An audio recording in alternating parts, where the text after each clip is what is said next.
শেহতীয়াকৈ অসমৰ মুখ্যমন্ত্ৰীৰ নেতৃত্বত এটা অতি ভয়াবহ কাণ্ড সংঘটিত হৈছে। আমি সকলোৱে জানো যে অসমৰ স্বাস্থ্য খণ্ডত বিশেষকৈ মেডিকেল কলেজ, জিলা চিকিৎসালয় আৰু বিভিন্ন স্বাস্থ্য কেন্দ্ৰসমূহত NHMৰ অৰ্থাৎ ৰাষ্ট্ৰীয় স্বাস্থ্য মিছনৰ অধীনত বহু লোকে কাম কৰি আছে। আমি সকলোৱে জানো যে পৰ্যাপ্ত চিকিৎসক নাই অসমত, পৰ্যাপ্ত নাৰ্ছ নাই, পৰ্যাপ্ত টেকনিক্যাল চাকৰিয়াল বা ব্যক্তি নাই, যাৰ কাৰণে আচলতে অসমত প্ৰায় 26,000 পদত 2005 চনৰ পৰা NHMৰ কৰ্মীসকলে কাম কৰি আছে আৰু সেই ডাক্তৰ নাৰ্ছৰ অভাৱ বা নাটনি পূৰ কৰি আহিছে।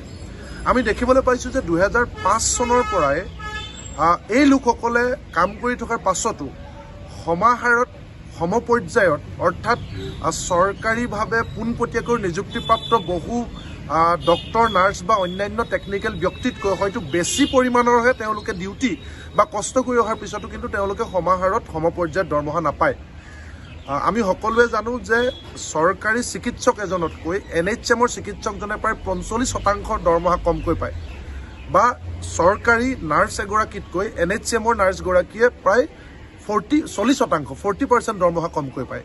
গতিকে যিহেতু তেওঁলোকে কষ্ট সমান হয়, গতিকে 2005 চনৰ পৰাই খাটি থকা এই NHMৰ চাকৰিয়ালসকলে তেওঁলোকে জেনুইন এটা দাবী কৰি আহিছিলে, তেওঁলোকে কাম যিহেতু সমান, গতিকে সমপৰ্যায়ৰ সমাহাৰত দৰমহা তেওঁলোকে পাব লাগে। আন এটা তেওঁলোকৰ দাবী আছিল যে ESI, EPF আদি সুবিধাখিনি তেওঁলোকক দিব লাগে ইত্যাদি। তেওঁলোকৰ মৌলিক যিখিনি সমস্যা আৰু চাকৰিৰ নিয়মীয়াকৰণকে ধৰি এই মৌলিক সমস্যাখিনি অৰ্থাৎ তেওঁলোকৰ চাকৰি জীৱনৰ নিৰাপত্তাকে ধৰি গোটেই দাবীত তেওঁলোকে বিভিন্ন সময়ত প্ৰতিবাদ সাব্যস্ত কৰি আহিছিল। আমি দেখিছোঁ যে 29 অক্টোবৰত সচলত বৃহৎ প্ৰতিবাদ সাব্যস্ত কৰিছিল। ইয়াৰ পাছত অশোক সিংঘাল স্বাস্থ্যমন্ত্ৰী ডাঙৰীয়াৰ লগত তেখেতলোকে আলোচনাত বহিছিল, কিন্তু যেতিয়া আলোচনাত ফল নধৰিল তাৰপিছত 29 তাৰিখৰ পৰা আৰম্ভ হোৱা 29 অক্টোবৰৰ পৰা আৰম্ভ হোৱা আন্দোলন 12 নৱেম্বৰলৈকে বিভিন্ন ৰূপত বিভিন্ন পদ্ধতিৰে তেওঁলোকে প্ৰতিবাদ সাব্যস্ত কৰি আছিল। আৰু ইয়াৰ মাজতে আমি দেখিছিলোঁ যে জিলাবিলাকতো 3, 4, 5 নৱেম্বৰত প্ৰতিবাদ সাব্যস্ত হৈছিল। আপোনালোক সকলোৱে জানে এখন গণতান্ত্ৰিক দেশ, সকলো মানুহে নিজৰ নিজৰ অধিকাৰক লৈ কথা কোৱাৰ সকলোৱে অধিকাৰ আছে, ৰাইট আছে। আমাকেতো ফ্ৰীডম অফ এক্সপ্ৰেছ বা আমাৰ আন্দোলন কৰা মাত মতাৰ অধিকাৰ সকলোৱে দিছে।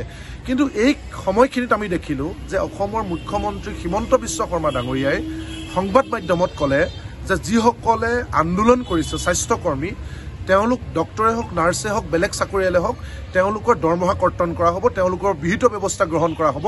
আৰু এই ঘটনাৰ পাছতে শেহতীয়াকৈ ইমেইল যোগে প্ৰতিখন চিকিৎসালয়ত কৰ্মৰত যিসকল NHMৰ ডক্টৰ, নাৰ্ছ আৰু টেকনিকেল লোকে ডিউটিৰ সমানে সমানে তেওঁলোকৰ ন্যায্য প্ৰাপ্তিৰ কাৰণে আন্দোলনত ভাগ লৈছিল, তেওঁলোকক আইডেণ্টিফাই কৰি তেওঁলোকক দৰমহা কৰ্তন 7 দিন পৰ্যন্ত দৰমহা কৰ্তনৰ কাৰণে নিৰ্দেশ জাৰি কৰিছে। এই নিৰ্দেশ অতি হিটলাৰী, ভয়ংকৰ, অগণতান্ত্ৰিক, মানুহ বিৰোধী। এই গোটেই সিদ্ধান্তটো আমি তাৎক্ষণিকভাৱে বাতিল কৰিবৰ কাৰণে দাবী জনাইছোঁ। আৰু কোনো কাৰণত গণতান্ত্ৰিক দেশ এখনত প্ৰাপ্য অধিকাৰৰ পৰা বঞ্চিত লোকে নিজৰ ন্যায় বিচাৰোঁতে এই ধৰণৰ হিটলাৰী অৰ্ডাৰ আৰু মানুহক ভয় ভাবুকিৰে মুখ বন্ধ কৰা, দমন কৰা, প্ৰাপ্য দিব নোৱাৰি ওলোটাই প্ৰাপ্য বিচৰা, দিনে ৰাতিয়ে ৰোগীৰ হৈ কাম কৰা মানুহৰ ওপৰত এই ধৰণৰ অত্যাচাৰ কোনো কাৰণত আমি সহ্য নকৰোঁ। অনতিবিলম্বে এই অৰ্ডাৰ বাতিল কৰিবৰ কাৰণে আমি দাবী জনাইছোঁ। আৰু সকলো ব্যক্তিকে, যিসকল স্বাস্থ্যকৰ্মী, ডক্টৰ, নাৰ্ছে আমাৰ স্বাস্থ্যক লৈ অনবৰতে তেওঁলোকে কাম কৰে, এগৰাকী ব্যক্তিক পুনৰ জীৱন দিবৰ কাৰণে কাম কৰে, তেনেসকল ব্যক্তিক লৈ অসমৰ মুখ্যমন্ত্ৰী, স্বাস্থ্যমন্ত্ৰীয়ে যি ধৰণৰ সিদ্ধান্ত লৈছে, যি ধৰণৰ হিটলাৰী সিদ্ধান্ত লৈছে, ইয়াক অতি সোনকালে নাকচ কৰিবৰ কাৰণে বাতিল কৰিবৰ কাৰণে আমি দাবী জনাইছোঁ।